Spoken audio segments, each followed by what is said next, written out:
বাসন্তী পোলাও তৈরি করার সময় আমাদের বিভিন্ন সমস্যায় পড়তে হয়। মেন সমস্যা হলো চালটা নরম হয়ে যায়। তো আজ সমস্ত রকম টিপস সহ আমি এই রেসিপি শেয়ার করব। সাথে চাল এবং জলের পরিমাপটাও থাকবে।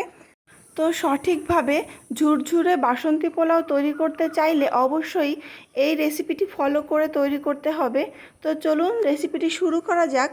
প্রথমেই আমি এখানে মেজারিং কাপের 1 কাপ গোবিন্দভোগ চাল নিয়েছি। আপনারা যে কোনো কিছুতে মেপে নিতে পারেন। চালগুলি জল দিয়ে আলতো করে ধুয়ে নেব। খুব ঘষে ঘষে ধুবো না, তাহলে গোবিন্দভোগ চালের ফ্লেভারটা চলে যাবে। তো আমি এখানে জল দিয়ে দিলাম। জল দিয়ে বেশ ভালো করে নেড়েচেড়ে ধুয়ে নেব। অবশ্যই চেষ্টা করবেন পিউরিফায়ার জল নিতে, তাহলে কিন্তু এই পোলাওটা খেতে বেশি ভালো হবে, দেখতেও ভালো হবে। তো আমি জল ঝরিয়ে নেব। জলটা যতটা সম্ভব ঝরিয়ে নিতে হবে। একটু 10 থেকে 15 মিনিট এভাবে ছাঁকনির উপরে রেখে দিলে কিন্তু খুব ভালোভাবে জল ঝরে যাবে। তো আমি জলটা বেশ ভালোভাবে ঝরিয়ে নিলাম। এবার কড়াই বসিয়ে নিয়েছি। কড়াইয়ে দিয়ে দিলাম সাদা তেল 3 টেবিল স্পুন আর 2 টেবিল স্পুন ঘি দিয়ে দিচ্ছি। আপনারা চাইলে সম্পূর্ণটাই ঘি দিয়ে করতে পারেন, কিংবা সম্পূর্ণটা সাদা তেল দিয়েও করতে পারেন। যদি আপনাদের কাছে ঘি না থাকে তবে ঘি দিলে ফ্লেভারটা বেশি ভালো আসে। তো ঘি আর সাদা তেল বেশ ভালোভাবে গরম হয়ে গেলে আমি একটি তেজপাতা আর গোটা গরম মশলা ফোড়নে দিয়েছি। গোটা গরম মশলার মধ্যে এলাচ, দারচিনি আর লবঙ্গ রয়েছে। তো ফোড়নটাকে একটু হালকা করে নেড়ে ভেজে নেব। তো যখন বেশ ভালো একটি ফ্লেভার চলে আসবে তখন আমি দিয়ে দিচ্ছি কিছু কাজু বাদাম। এখানে কাজু বাদামগুলি আমি মাঝখান থেকে ফাটিয়ে নিয়েছি। যেহেতু কাজু বাদামের ভেতরে কিন্তু অনেক সময় পোকা থাকে, যার জন্যে আমি কিন্তু সবসময় কাজু বাদাম ফাটিয়েই দেওয়ার চেষ্টা করি। কিছু কিশমিশ দিয়ে দিলাম। এই সময় গ্যাসের ফ্লেম সম্পূর্ণ লোয়ে থাকবে। তো 2-1 সেকেন্ড আমি কাজু বাদাম আর কিশমিশ নেড়ে নিয়ে আদা আর কাঁচা লঙ্কার পেস্ট দিয়ে দিলাম 2 চামচ। হালকা করে একটু নেড়ে নিয়ে আমি জল ঝরিয়ে রাখা গোবিন্দভোগ চাল দিয়ে দিলাম। মশলাটা কিন্তু কষানোর কোনো প্রয়োজন নেই, চালের সাথে খুব ভালোভাবে কষানো হয়ে যাবে। আর কাজু বাদাম আর কিশমিশ যেন কোনোভাবে পুড়ে না যায়, সেদিকে কিন্তু অবশ্যই খেয়াল রাখতে হবে। তো আমি যখন গোবিন্দভোগ চাল বেশ ভালোভাবে সমস্ত কিছুর সাথে মিশিয়ে নিচ্ছি, তখনও কিন্তু গ্যাসের ফ্লেম লোয়েই আছে। লোতে রেখেই এই কাজটি করতে হবে। তো আমি মশলার সাথে আর কিশমিশ কাজুর সাথে ভালোভাবে চাল নেড়ে চেড়ে মিশিয়ে নিলাম। তারপর দিয়ে দিচ্ছি 1 চামচের 4 ভাগের 1 ভাগ হলুদ গুঁড়ো। পোলাওর রঙটা হলুদ রাখার জন্যে আপনারা যদি চান যে আমি সাদা পোলাও করব, তাহলে কিন্তু হলুদ নাও দিতে পারেন। তো আমি হলুদ দিয়ে দিলাম পরিমাণ মতো। এবার ভালোভাবে নেড়েচেড়ে মিশিয়ে নিলাম। গ্যাসের ফ্লেম কিন্তু আর একটু বাড়িয়ে দিয়েছি। এভাবে আমি নাড়তে থাকলাম 5 থেকে 7 মিনিট। তো 5 থেকে 7 মিনিট পর 1 প্যাকেট 10 টাকা দামের আমুল যে পাউডার দুধ পাওয়া যায় বাজারে কিনতে, সেই প্যাকেটের 1 প্যাকেট গুঁড়ো দুধ দিয়ে দিলাম। এর জন্যে কিন্তু পোলাওর স্বাদ অনেক বেশি বেড়ে যাবে। নেড়ে চেড়ে গুঁড়ো দুধের সাথে চালটাকে মিশিয়ে নিলাম। গ্যাসের ফ্লেম কিন্তু একই অবস্থাতে আছে।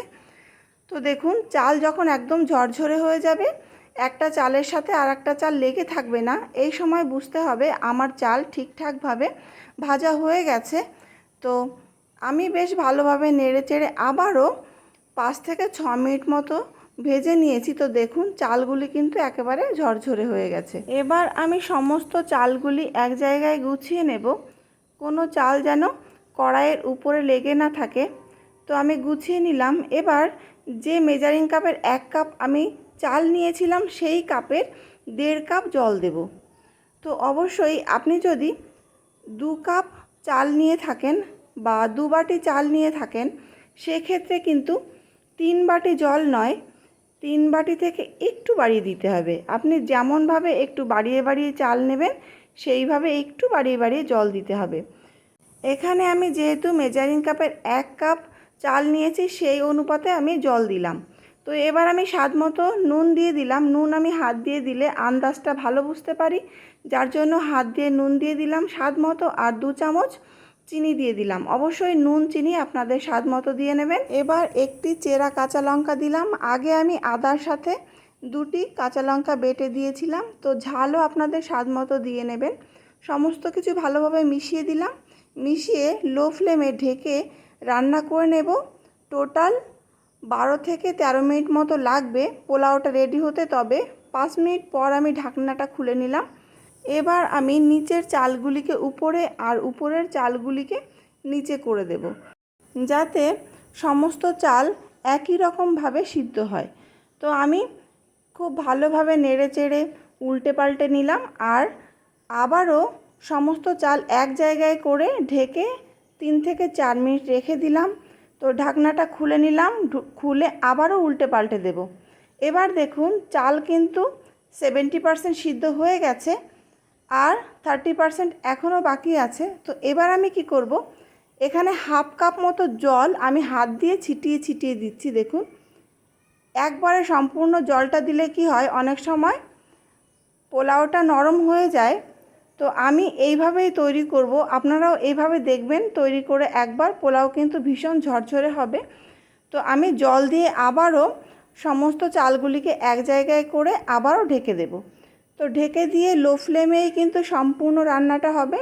ঢেকে দিয়ে রেখে দিয়েছিলাম আমি 3 থেকে 4 মিনিট। তো 3 থেকে 4 মিনিট পর দেখুন পোলাও কিন্তু রেডি হয়ে গেছে। চালগুলো কিন্তু দেখে বোঝা যাচ্ছে সিদ্ধ হয়ে গেছে এবং খুব ঝরঝরে হয়েছে কিন্তু। তো আমি একটু হাত দিয়ে দেখে নেব চালগুলো ভালোভাবে সিদ্ধ হয়েছে কি না।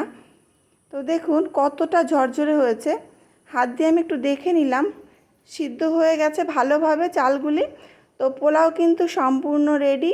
আপনারা চাইলে নুন আর চিনিটাও একটু দেখে নিতে পারেন, এই সময় একটু অ্যাড করেও দিতে পারেন। তো আমি সবশেষে 1 চামচ ঘি ছড়িয়ে দিচ্ছি উপর থেকে, যাতে ফ্লেভারটা আরও বেশি ভালো আসে। আবার নাড়িয়ে চাড়িয়ে আমি মিশিয়ে নেব। এভাবে আপনি একবার বাড়িতে পোলাও বানিয়ে দেখুন, আপনি কিন্তু মনে অনেকটা সাহস পেয়ে যাবেন। আপনার নিজের প্রতি নিজের কনফিডেন্স থাকবে যে না, আমার পোলাও কখনোই জড়িয়ে যাবে না, সবসময় ঝরঝরেই থাকবে। এখন আপনারা যতটা ঝরঝরে দেখছেন পোলাও, ঠান্ডা হলে কিন্তু এর থেকে আরও বেশি ঝরঝরে হয়ে যাবে। তো এই রকম পোলাও তৈরি করতে হলে অবশ্যই এই রেসিপি ফলো করতে হবে আর আমার চ্যানেলটিকে সাবস্ক্রাইব করতে হবে এই ছোট ছোট টিপস সহ ভিডিওটি আপনাদের কাছে পাওয়ার জন্যে। তো এবার আমি একটি বাটিতে পোলাও নামিয়ে নিয়েছি। বাটির উপরে একটি প্লেট দিয়ে দিলাম, এবার উল্টে দিলাম বাটি। তো বাটিটাকে আমি তুলে নেব। পোলাও যখন প্লেটে সার্ভ করতে হয় তখন কিন্তু এভাবে সার্ভ করলে দেখতে বেশি ভালো লাগে। তো আমি সেইভাবেই দেখালাম। দেখুন দেখতে কিন্তু দুর্দান্ত হয়েছে, খেতেও কিন্তু অসাধারণ। বাড়িতে অবশ্যই একবার ট্রাই করবেন, ভীষণ ভালো লাগবে। তো আজকের মতো এই পর্যন্তই, ফিরে আসবো আবারও নতুন কোনো রেসিপি নিয়ে।